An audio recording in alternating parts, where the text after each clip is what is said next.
नमस्कार दोस्तों, आज मैं आपको नेपोलियन हिल की पुस्तक थिंक एंड ग्रो रिच की समरी बताने वाला हूं। आप इस समरी को देखने के बाद यह समझ पाएंगे कि आखिर यह किताब क्या कहना चाहती है। पहले हम इस किताब के नाम पर ध्यान देते हैं, सोचिए और अमीर बनिए। यह किताब आपको अमीर बनने का रास्ता बताती है। 13 अमीर बनने की दिशा में जो कदम आपको उठाने हैं उनकी बात इस किताब में की गई है। अमीर बनने से लेखक का मतलब सिर्फ पैसे कमाने भर से नहीं है। यहाँ पर अमीर बनने का मतलब है आप जो भी काम करना चाहते हैं उसमें आपको सफलता मिलेगी। इन 13 कदमों की हम इस वीडियो में चर्चा करने वाले हैं। लेखक को इस किताब को लिखने की प्रेरणा प्रसिद्ध बिजनेसमैन एंड्रयू कार्नेगी से मिली थी, जिन्होंने लेखक को सफल होने का फॉर्मूला बताया। किताब की शुरुआत होती है विचार को लेकर कि विचार ही सब कुछ है।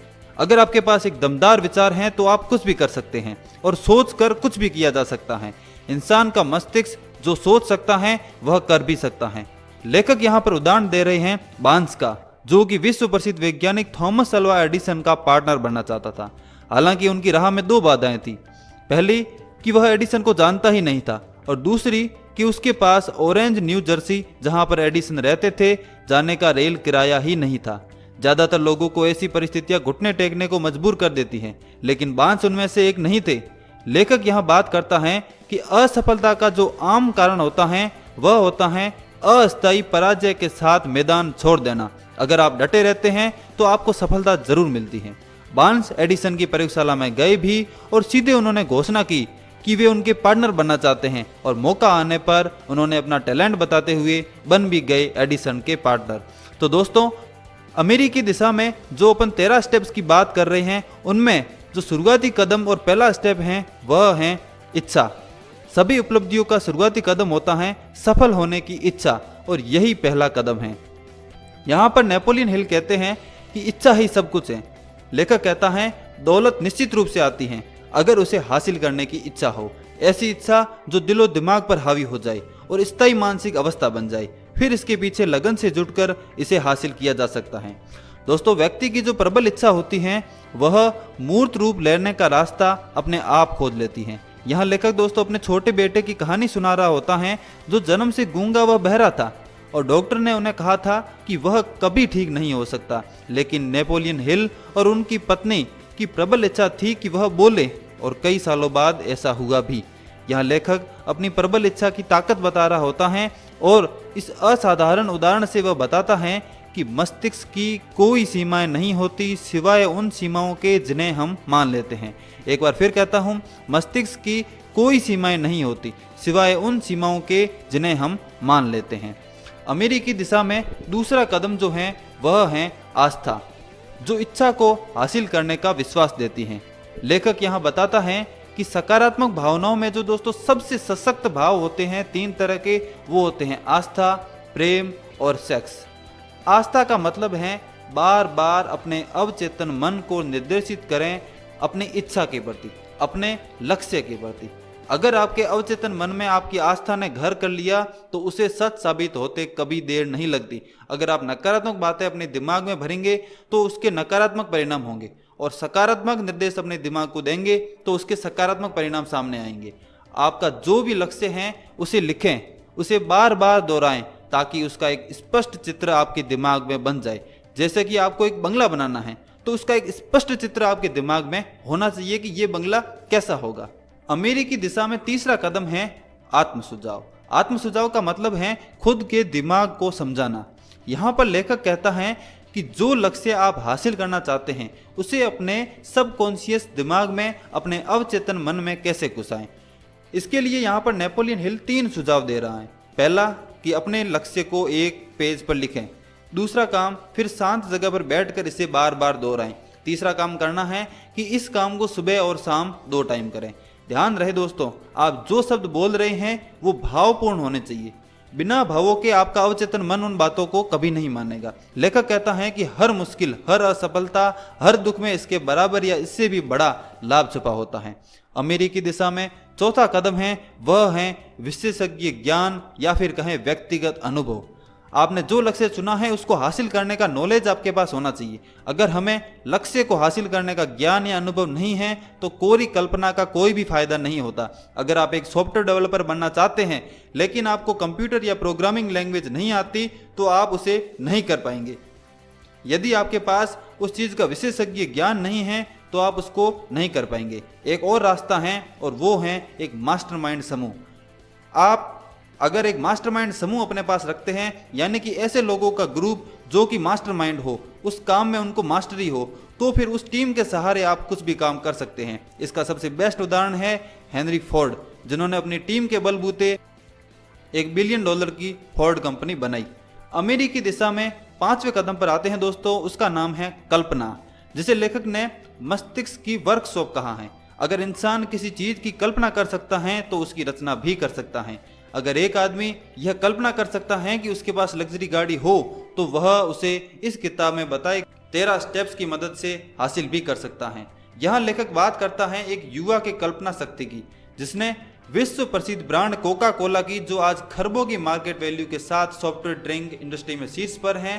दोस्तों, जिसने कोका कोला का फॉर्मूला बनाया था उसके पास यह कल्पना नहीं थी कि यह पेय पदार्थ इतना बड़ा कभी रूप धारण कर सकता है, लेकिन जिस युवा को उसने वह फॉर्मूला बेचा, उस युवा के मन में था कि मैं इसको पूरी दुनिया को बेचूंगा, और उसने वह कर भी दिखाया। अमेरिकी दिशा में 6ठा कदम है सुव्यवस्थित प्लानिंग। अगर जो चीज आप हासिल करना चाहते हैं उसकी आपको एक निश्चित योजना बनानी होगी कि यह चीज मुझे कैसे मिलेगी। प्लानिंग बनाने के लिए लेखक बात करता है एक मास्टरमाइंड समूह की, यानी कि एक निपुण टीम की जो योजना बना सके। लेखक यहाँ यह भी संदेश दे रहा होता है कि अगर आपकी एक योजना असफल हो जाए तो डरे नहीं, लक्ष्य को निर्धारित करते हुए प्लानिंग चेंज करें और आगे बढ़ें। अमेरिकी दिशा में 7वां कदम जो आपको अपनाना है वह है the ability of decision making, यानी कि टालम टोल करने की आदत पर विजय पाना। यह गुण हेनरी फोर्ड के सबसे उत्कृष्ट गुणों में से एक था कि वे निर्णय को तत्काल रूप से लेते थे और उस पर अडिग रहते थे। लेखक यहाँ कहता है कि राय दुनिया की सबसे सस्ती वस्तु होती है, इसलिए अपने निर्णय खुद लें। जो लोग निर्णय लेने की ताकत रखते हैं दोस्तों, उन्हें पता होता है कि वे क्या चाहते हैं।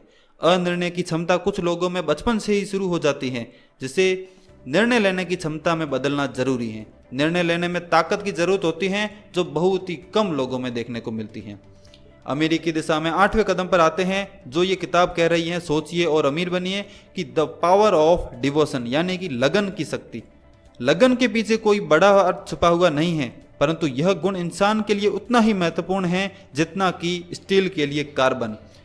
आज अगर हम आधुनिक युग में दोस्तों टेक्नोलॉजी और इंडस्ट्री में सफल हुए लोगों के ऊपर नजर डालते हैं तो अपन देख सकते हैं कि उन व्यक्तियों का एक कॉमन गुण है, वह है अपने काम में लगन। नेपोलियन हिल इस अध्याय में कह रहे होते हैं कि लगन को कैसे विकसित किया जाए। इसके लिए आप 4 रास्ते अपना सकते हैं। पहला रास्ता है निश्चित लक्ष्य जिसके पीछे प्राप्ति की प्रबल इच्छा हो। पहली चीज जो आपके पास होनी चाहिए वह है निश्चित लक्ष्य।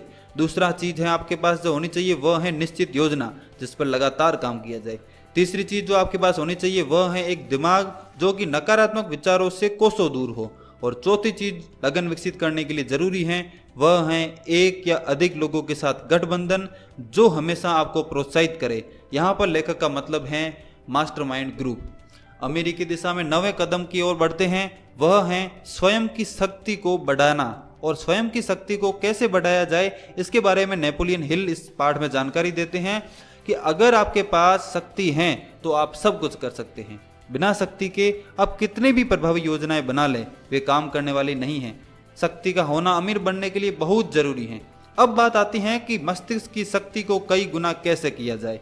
यहाँ पर लेखक एग्जाम्पल देते हैं बैटरियों का। अगर एक बैटरी की जगह बैटरियों का समूह बनाकर पावर जनरेट की जाए तो वह ज्यादा पावर देगी। अगर एक से अधिक दिमाग जब साथ में काम करेंगे तब शक्ति में अपने आप इजाफा होगा। यहाँ पर लेखक टीम वर्क की बात कर रहा होता है। अमेरिकी दिशा में 10वें कदम की ओर बढ़ते हैं, वह है सेक्स एनर्जी का रूपांतरण, मतलब एक तत्व या ऊर्जा को दूसरे रूप में बदलना। लोग सेक्स को सिर्फ शारीरिक सुख के रूप में लेते हैं, लेकिन नेपोलियन हिल इसके पीछे 3 संभावनाएं देखते हैं। पहली संभावना है मानव जाति का स्थायीकरण, दूसरा है स्वास्थ्य बढ़ाना, और तीसरी जो संभावना है वह सबसे खास है और वह है रूपांतरण के द्वारा औसत दर्जे का व्यक्ति जीनियस बन सकता है। सेक्स एनर्जी को अगर पॉजिटिव एनर्जी में कन्वर्ट किया जाए तो कोई भी आदमी जीनियस बन सकता है। कुछ लोग काम वासना के कारण खुद को नीचा गिरा देते हैं बजाय कि ऊपर उठाने के। नेपोलियन हिल जो कहते हैं कि पुरुष की सबसे बड़ी प्रेरक शक्ति होती है महिला को प्रसन्न करने की इच्छा, जो कि प्री हिस्टोरिक एज से चली आ रही है। अगर महिलाओं को हटा दो तो कितने ही काम नीरस व बेजान हो जाएंगे, लेकिन काम वासना का रूपांतरण जरूरी है दोस्तों। इस एनर्जी को अगर दूसरे कामों में रचनात्मक तरीके से यूज किया जाए तो यह बड़े से बड़े असंभव कामों को भी संभव बना सकती है, लेकिन काम वासना में लिपटा हुआ आदमी कभी सफल नहीं हो सकता। अमीरी की दिशा में 11वां कदम की जो नेपोलियन हिल बात करते हैं वह है अपने अवचेतन मन का कंट्रोल। अवचेतन मस्तिष्क वह क्षेत्र है जिसमें चेतन मस्तिष्क द्वारा 5 इंद्रियों के द्वारा जो बातें पहुंचाई जाती हैं उनका रिकॉर्ड रहता है। यह विचारों व छवियों को ग्रहण करता है, चाहे वो जैसी भी हो। अगर हम अपने अवचेतन मन तक सकारात्मक विचार पहुंचाएंगे तो वह सकारात्मक बैकअप रखेगा और नकारात्मक पहुंचाएंगे तो नकारात्मक रखेगा। लेखक द्वारा कुछ सकारात्मक भाव बताए जा रहे हैं जो हैं इच्छा, आस्था, प्रेम, सेक्स, उत्साह, रोमांस और आशा। और नकारात्मक भाव जिनको हमेशा अपने सबकॉन्शियस माइंड से दूर रखना है वह हैं डर, ईर्ष्या, घृणा, प्रतिशोध, लालच, अंधविश्वास और क्रोध।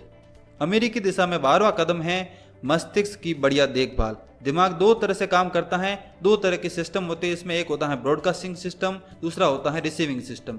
मस्तिष्क की शक्ति है वो दोस्तों अमूर्त होती हैं और इतिहास गवाह है कि दुनिया में हमेशा महानतम शक्तियां हैं वह अमूर्ति होती हैं। दिमाग का सिस्टम हमेशा अप टू डेट रखें और दिमाग को हमेशा फ्रेश रखें। आपका ब्रॉडकास्टिंग और रिसीविंग दोनों सिस्टम एकदम सही काम करने चाहिए। अमेरिकी दिशा में 13वां कदम है सिक्स सेंस का प्रयोग, मतलब छठी इंद्री का प्रयोग। लेखक यहाँ एक महत्वपूर्ण बात याद दिलाते हैं कि सफलता की सीढ़ी पर ऊपर की तरफ कभी भीड़ नहीं होती। बाकी 12 सिद्धांतों को पूरी तरह अपनाकर ही आप इस 13वें सिद्धांत का यूज कर पाएंगे। विज्ञान अब तक इसकी खोज नहीं कर पाया है कि छठी इंद्री वास्तव में है क्या। छठी इंद्री ही वह रचनात्मक कल्पनाशीलता है जिसके द्वारा विचार और योजनाएं अपने दिमाग में कौनती हैं। इसका यूज दुनिया में बहुत ही कम लोग जानते हैं। तो दोस्तों यह थे अमीरी की दिशा में 13 कदम, यह कहें सफलता की दिशा में आप 13 कदमों की सहायता से कोई भी सफलता प्राप्त करनी चाहे उस सफलता को प्राप्त कर सकते हैं। इस वीडियो को देखने के बाद आपने यह गौर किया होगा कि आप इसे देखते समय मानसिक प्रेरणा के एक ऊंचे स्तर तक उठ गए हैं और यही इस किताब का लक्ष्य है। वीडियो देखने के लिए आपका बहुत बहुत धन्यवाद। और भी ऐसी गुड क्वालिटी की समरीज और वीडियो के लिए आप हमारे चैनल को जरूर सब्सक्राइब कीजिएगा और इस चैनल को आगे बढ़ाने के लिए आपका सपोर्ट बहुत जरूरी है। लेखक के पूरे भाव जो उन्होंने अपनी किताब में दिए वो हमने आपके सामने रखे। इसके अलावा अगर आप इस किताब को पढ़ना चाहते हैं तो डिस्क्रिप्शन में लिंक अवेलेबल है, वहां पर जाकर खरीद सकते हैं। एक बार फिर आपका बहुत बहुत धन्यवाद। इस वीडियो को ज़्यादा से ज़्यादा लाइक एंड शेयर करें और हमारे चैनल को सब्सक्राइब करना मत भूलिएगा।